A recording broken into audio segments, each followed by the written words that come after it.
said, when you talk about China's rise, in the early days, China's rise was welcomed.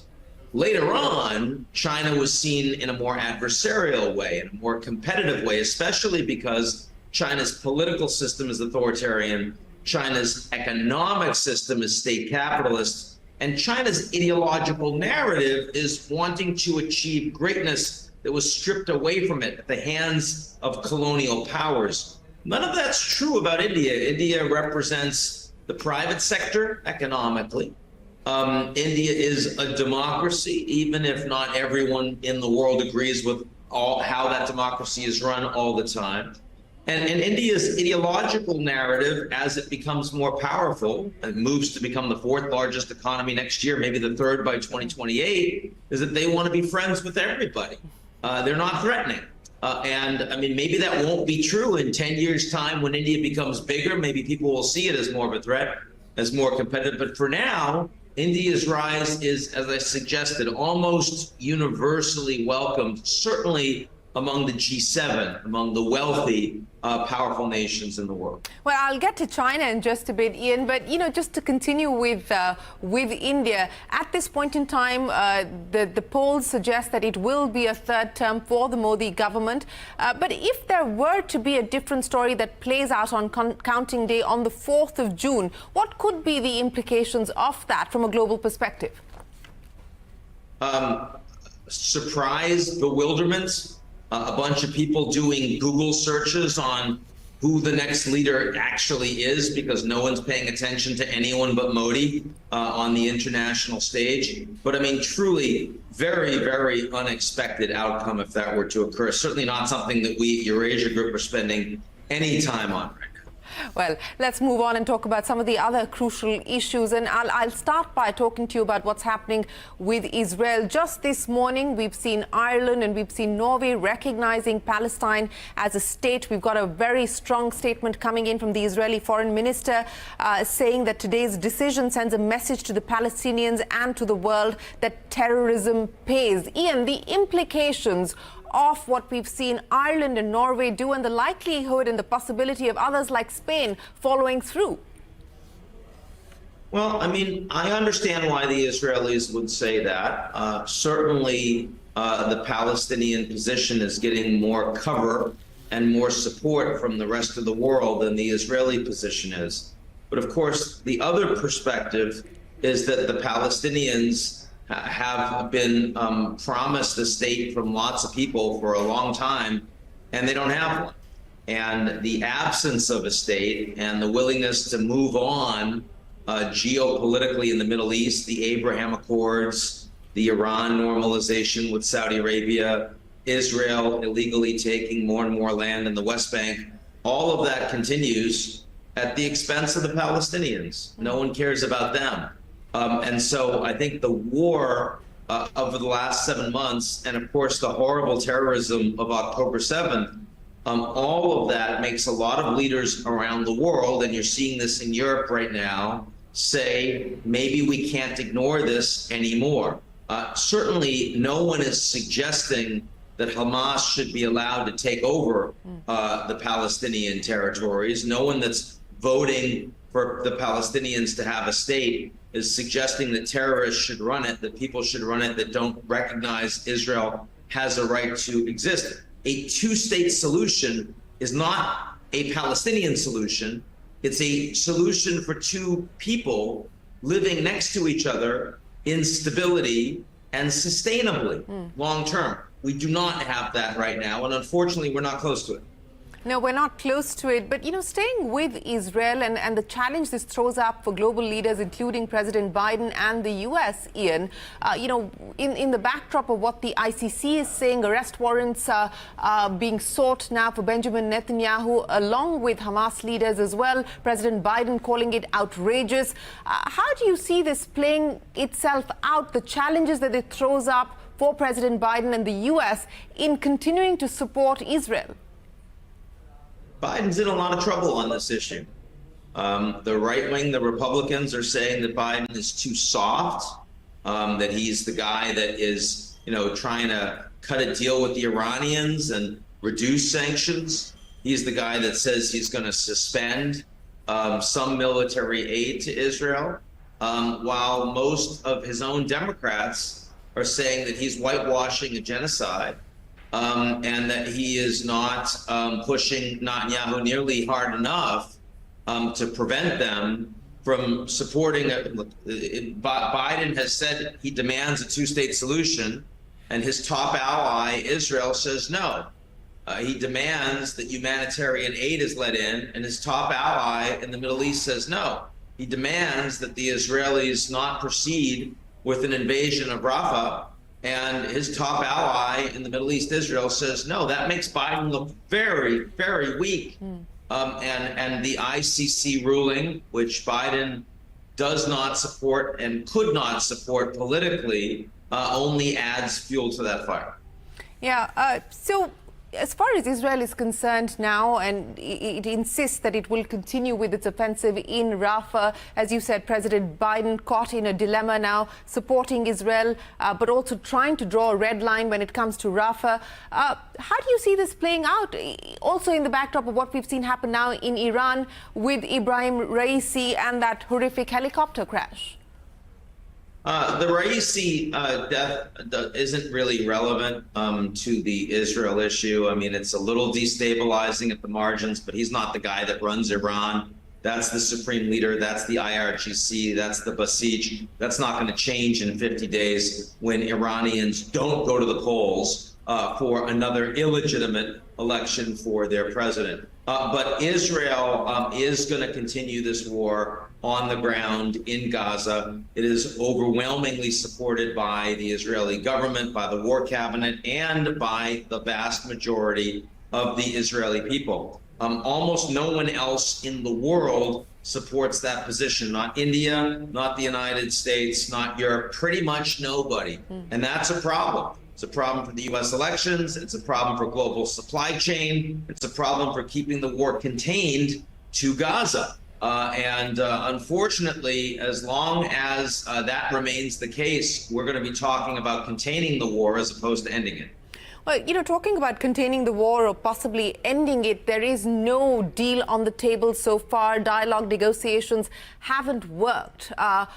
Given the fact that the U.S. is now going to be heading into elections in November later this year, and Israel, as you pointed out, is clearly not in the mood to listen to what President Biden has to say when it comes to Rafah and the overall picture, you know, how do you see this impacting the U.S. elections and President Biden's electoral campaign? Well, oil prices are around $80, which is roughly where they were before October 7th. So inflation is not getting worse on the back of this war, and that doesn't hurt Biden. But the Gaza issue does hurt Biden. This is an election that is being determined more by national security than any U.S. election since the 60s, since the Vietnam War, since the major instability inside the United States. You've got the border issue and immigration, which is about national security. It's the top issue right now for most Americans. You've got the Middle East, which is driving a lot of concerns. And of course, you also have issues of whether the United States is still a democracy and the idea that the other side is trying to destroy it. Those issues combined matter more to Americans going to the polls than the economy does. It's very unusual in the United States, but it is important, and Biden is not doing well on most of them. You know, speaking of the presidential elections, at this point in time, it looks like Trump does enjoy the lead, and it also looks like the Trump trial hasn't really changed things or hasn't done much to change his support base as far as the elections are concerned. Well, first of all, the elections are not until November. If you ask me what's going to happen in Russian elections in 5 months, I can tell you.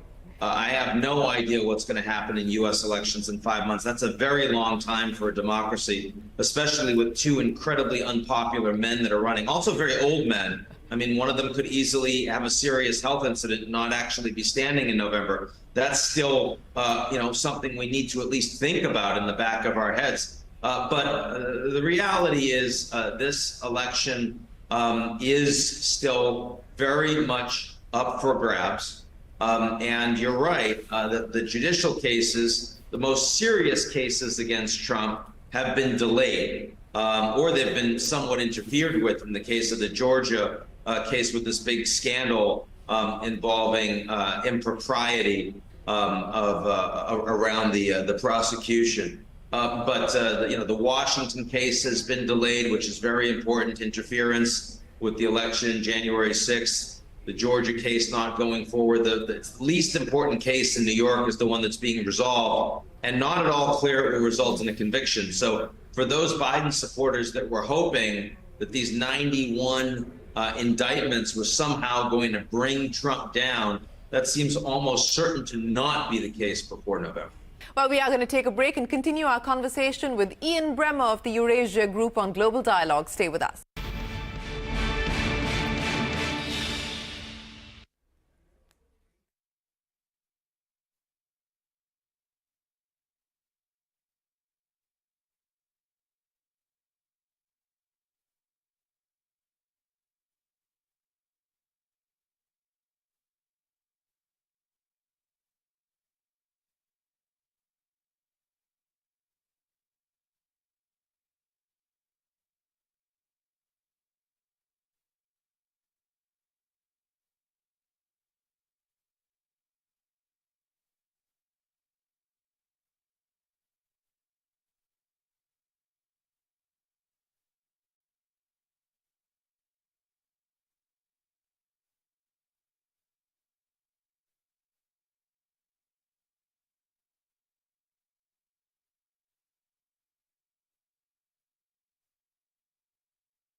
Welcome back. You're watching the Global Dialogue. 2024 is proving to be a more challenging year geopolitically, and things will get worse before they get better. We're in conversation with Ian Bremmer of the Eurasia Group. But let's talk about China and the latest impact of the decision by the Biden administration on the tariff hikes. You believe this is actually going to come back to bite the U.S. and this is a counterproductive move. Why do you say that? It's not clear how much it's going to bite the Americans. The timing is not so bad. The Chinese understand there's an election cycle, and that if they hit the Americans back, that's going to lead to probably only more escalation, at least from Congress. Also, the Chinese economy is not doing well at all. That's why they have to continue to pump money in to ultra long-term bonds and into buying off real estate and using it for low-income housing. Pumping more money into regions that are insolvent. Some 40% of regions right now, provinces in China, are essentially in receivership. So the Chinese don't want a big fight with the Americans right now. And of course, geopolitically, the Chinese aren't doing so well in Asia. We see that in Northeast Asia, Japan and South Korea. We see it in Southeast Asia, the Philippines, Indonesia, challenging relations in South Asia with India. I mean, the Chinese are doing better with Nepal, they're doing better with the Maldives, but I mean, that's not exactly a portfolio, is it? What do you see as far as the TikTok issue is concerned, Ian? How do you see that ending? Well, not soon, because it's going to be lawyered up, and it's certainly not going to be resolved before the U.S. election. Biden almost never talks about it. This is a distraction, and that the real purpose of these advanced technologies is for industry, is for national security. So he doesn't care a lot about TikTok, but he doesn't like being embarrassed by the Americans, and he certainly doesn't want to be forced under duress to have a Chinese national champion sell off an important asset. So I don't think they've decided what they will do when this gets through its legal cases. Also keep in mind that Trump has flipped on TikTok. When he was president, he was opposed to TikTok being owned by China, being controlled by China. More recently, he's focused his guns on Facebook, on Meta, and said that TikTok is fine. But of course, that's on the back of him getting a few $1 million in electoral funding from Mr. Yass, who is a major TikTok investor. And it is one thing you know about Trump's policy history, it's that following the money usually gets you closer to the truth than other avenues of investigation.